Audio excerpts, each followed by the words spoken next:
तो वो अटकल इसके अपने घर की है, वो वेद ज्ञान नहीं है। जैसे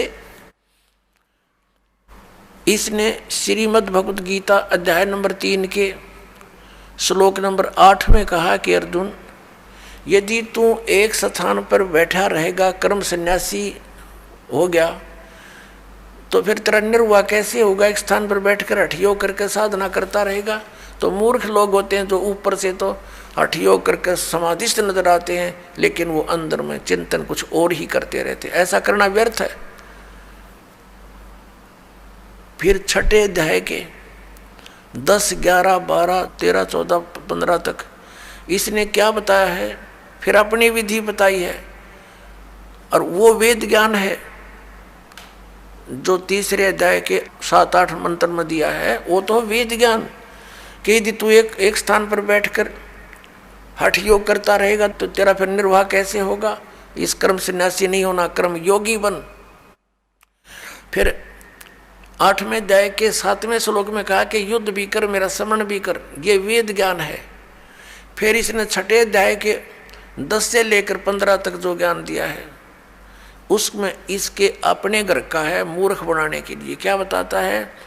एक स्थान पर, अलग स्थान पर बैठ जा, नीचे कुसा हो, डाब हो, ऊपर मृगशाला हो, उसके ऊपर एक सुंदर कपड़ा हो स्वच्छ, फिर वो ना ऊंचा हो ना नीचा हो, ऐसा आसन हो, उस पर बैठकर अपने नाक के अग्रभाग पर ध्यान लगा और मन और इंद्रियों को रोक। ये इसके घर का ज्ञान है। वहां तो कह रहा है वो वेद ज्ञान है कि तू एक स्थान पर बैठा रहेगा, तू हठ योग करता रहेगा, तेरा निर्वाह कैसे चलेगा? और यहां ये अटकलबाजी अपनी बता रहा है। अब जैसे वो वेद ज्ञान कैसे है और ये वेद ज्ञान क्यों नहीं है, ये भी जानना अनिवार्य है। यजुर्वेद अध्याय नंबर 40 के मंत्र नंबर 15 में स्पष्ट किया है कि वायु अनिलम अमृतम अथिदम भस्मांतम शरीरम ओम कर्तु समर किलबे समर और कर्तुम समर। ओम नाम का सिमरण काम करते करते कर, विशेष कसक के साथ कर, और मनुष्य जीवन का परम कर्तव्य जानकर ओम का सिमरण कर। ऐसे ही सूक्ष्म वेद में कहा है परमेश्वर ने, नाम उठत नाम बैठत नाम सोवत जागवे, नाम खाते नाम पीते नाम से ती लागवे। नाम उठत नाम बैठत नाम सोत जागवे, नाम खाते नाम पीते नाम से ती लागवे। काम करते करते, चलते फिरते, उठ के बैठ के, जब भी जैसे भी सुविधा हो, उठते चलते नाम का सेवन कर, और नाम से मोक्ष होगा। केवल नाम ही है मोक्ष का। बाकी जो अन्य साधनाएं हैं, जो हठ योग आदि हैं, वो मोक्ष मार्ग नहीं है। उससे अन्य उपलब्धियां होती हैं जो मोक्ष मार्ग में सहयोगी नहीं, बाधक होती है। उसे सिद्धियां आ जाती हैं, प्रभुता बन जाती है, फिर वो भगवान स्वयं प्रभु बन जाता है, प्रभु को भूल जाता है, उसका दुर्भाग्य होता है। तो इसलिए हमने वही क्रियाएं करनी चाहिए जिससे हमारा मोक्ष हो, हमें मोक्ष प्राप्ति हो। अब यहाँ प्रसंग चल रहा है, हम उसी पर आते हैं कि जो वेदों वाला ज्ञान श्रीमद् भगवत गीता में है वो बहुत ज़्यादा है। थोड़ी सी अटकल है इसकी अपनी। तो इसकी अटकल कैसी है? जैसे दूसरे अध्याय के 37 और 38 में एक बार तो कहता है कि अर्जुन तू सब लाभ हानि को भूल जा और युद्ध कर ले, और फिर तुरंत लाभ और हानि याद दिला रहा है कि यदि तू युद्ध में मारा गया तो स्वर्ग की प्राप्ति होगी, और यदि युद्ध में जीत गया तो तू पृथ्वी का राज भोगेगा, तेरे दोनों हाथों में लड्डू। तो ये इसकी अपनी बकवाद थी जो उसको केवल युद्ध कराना ही उद्देश्य रखा हुआ था। अब यदि श्री कृष्ण जी गीता जी का ज्ञान दे रहे होते तो वो इतना जुल्म नहीं करवाते, क्योंकि वो तो बहुत युद्ध अप्रिय है, वो युद्ध करते ही नहीं, उनको युद्ध अप्रिय है। क्योंकि 3 बार गए थे वो शांति दूत बनकर, उनको इसी दृष्टिकोण से कहा करते थे, देखो भाई युद्ध बहुत बुरी चीज़ होती है, टाइम पास करना अपना टाइम पास कर लो, आधा आधा बांट लो। नहीं माने, फिर आखिर में क्या हुआ कि भगवान ने ये कह दिया भी ठीक है तुम नहीं मान रहे हो। श्री कृष्ण जी ने कहा कि एक तरफ मेरी सेना होगी एक तरफ मैं हूँगा और मैं हथियार भी नहीं उठाऊंगा, क्या वो महापुरुष?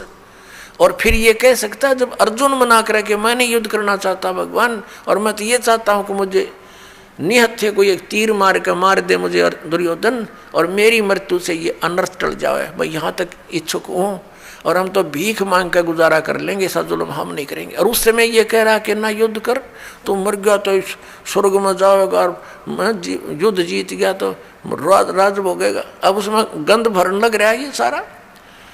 जब ये नहीं माना तो उसको ज्ञान देने लगा, ज्ञान के भी प्रश्न उत्तर करता रहा। अर्जुन सोचा था इससे पीछा छूटा, किसी तरह युद्ध मन बख्श दे। अंत में जब नहीं मानता दिखा अर्जुन, तो उसने विराट रूप दिखा दिया, भयंकर। अब कलेजा फट गया उसका, अर्जुन का। और लास्ट में फिर सारा कुछ ज्ञान देकर अपना, और कुछ वेदों का ज्ञान तो है इसमें अधिक। फिर लास्ट में 18 में जाए के 67-68 में पूछा है कि क्या तुझे ज्ञान हो गया, अब बोल क्या करेगा? अर्जुन बोला मैंने बहुत ज्ञान हो गया, मैं तो युद्ध करूंगा। अब उसने सारा दृष्टिकोण पढ़ लिया उसका कि ये युद्ध कराना चाहता है, और यदि मैंने मना कर दिया और इसने एक बार वो दृष्टि फिर दिखा दिया, मेरा हार्ट अटैक हो जाएगा, तो ये तो काम मेरा तो बनेगा। इसलिए अर्जुन ने कह दिया ठीक है भगवान, जो आपकी आज्ञा होगी वही करूँगा, और नाश करा दिया। अब हम आते हैं उसी निष्कर्ष पर, अपने आज के विषय पर। आज का विषय है कि हम परमात्मा की खोज में लगे हैं, और जाके ऊपर एती बीती, और कैसा है वो देश, अनल हक कहता चला मंसूर फांसी परवेश। और जाके ऊपर ऐसी बीती, कैसा होगा वो देश। हमें बताना चाहते हैं कि जिस देश को, जिस स्थान को पाने के लिए एक महापुरुष के ऊपर इतना बीता, ऐसा संघर्ष किया उसने, तो कैसा होगा वो देश। किसके विषय में? श्रीमद् भगवद गीता अध्याय नंबर 15 के श्लोक नंबर 4 में कहा कि अर्जुन, जब तत्वदर्शी संत तुझे मिल जा, उस तत्व ज्ञान रूपी शस्त्र से इस अज्ञान रूपी अंधकार का नाश करके उसके पश्चात परमेश्वर के उस परम पद की खोज करनी चाहिए, जहाँ जाने के बाद साधक फिर लौटकर कभी संसार में नहीं आते। और जिस परमेश्वर ने सर्व ब्रह्मांडों की रचना की है, संसार रूपी वृक्ष की प्रवृत्ति जिससे विस्तार को प्राप्त हुई है, भावार्थ है कि जिसने सारे ब्रह्मांडों की, सब प्राणियों की, सबकी उत्पत्ति की है, और मैं उसी की शरण हूँ, केवल उसी की भक्ति करनी चाहिए। गीता ज्ञानदाता स्पष्ट कर रहा, अपनी भक्ति तो उसने बता दी अलग से 8वें अध्याय के 13वें श्लोक में कि मेरा तेको अक्षर है, नथिंग एल्स। इसकी भक्ति करने से ब्रह्मलोक प्राप्ति होगी, वो परम गति है। वहाँ जाने के बाद भी फिर वापस आना होगा, ब्रह्मलोक में गए हुए प्राणी भी वापस आते हैं।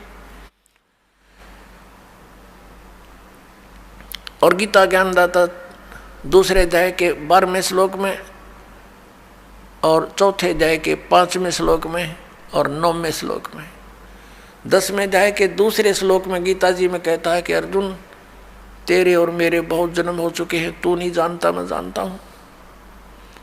मेरे कर्म और जन्म अलौकिक है। इससे सिद्ध होगा कि इस गीता ज्ञानदाता कहता 8वें अध्याय के 13वें श्लोक में, ओम इति एकाक्षरम ब्रह्म व्यवहारण माम अनुसमरण ये परियाति तजम देहम स याति परमाम गतिम। मुझ ब्रह्म का केवल एक ओम अक्षर है, नथिंग एल्स। जैसा अपन जी ने शिव महापुराण में अपनी आंखों देखा था कि मेरे मुख से ये ओंकार एक प्रणव मंत्र उच्चारण हुआ था, और ये एक अक्षर हो गया इन ए उ में बिंदु नाद से मिलकर इन 5 अवयों से एकीभूत होकर के ये एक अक्षर हो गया, ओम अक्षर हो गया। तो गीता अध्याय नंबर 8 के श्लोक नंबर 13 में, गीता अध्याय नंबर 8 के श्लोक नंबर 13 में ये वही कह रहा कि ओम इति एकाक्षरम ब्रह्म व्यवहारण माम अनुसमरण ये प्रियाति तदम देहम सयाति प्रमाम गतिम।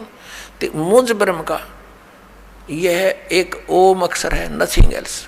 अंतिम समय तक इसकी साधना भक्ति करता हुआ, श्रवण करता हुआ जो शरीर त्याग कर जाता है वह परम गति को प्राप्त होता। कौन सी परम गति? ओम से मिलने वाली स्थिति गति। वो क्या है? वो ब्रह्मलोक प्राप्ति है। 8वें अध्याय के 16वें श्लोक में कहा कि ब्रह्मलोक पर्यंत भी सभी पुनरावृत्ति के अंदर वहाँ गए प्राणी भी पुनर्जन्म हो आते हैं, क्योंकि ये खुद कहता है मेरा भी जन्म होता है, तेरा भी होता है। तो इससे जन्म मृत्यु और ये दीर्घ रोग परम शांति, ये दीर्घ रोग नहीं नष्ट हो सकता और परम शांति नहीं हो सकती। इससे ये भी सिद्ध हो गया कि गीता ज्ञानदाता वही है जो शिव महापुराण के अंदर ब्रह्मा और विष्णु को ये कह रहा था, और शिव को और महेश्वर को उनसे भिन्न है। वो कह रहा था कि तुम ईश नहीं हो, तुमने सब मुझसे ही कुछ विभाग प्राप्त किए हैं और तुम प्रभु बन बैठे। और फिर ये भी कहा कि मेरा एक ओम अक्षर है, 5 अणु से बना हुआ, ये एकीभूत होकर के ये एक अक्षर ओम है, वर्ण है, ओम अक्षर है। तो इसे सिद्ध हो गया कि वही सदाशिव, वही काल ये गीता ज्ञान दे रहा है, जो श्री ब्रह्मा जी, श्री विष्णु जी, श्री शिव जी और इसी महेश और रुद्र को कह रहा पुत्र हो तुम मेरे। ये उनका पिता है, इनकी माता दुर्गा है। अब यहाँ प्रसंग फिर लाते हैं।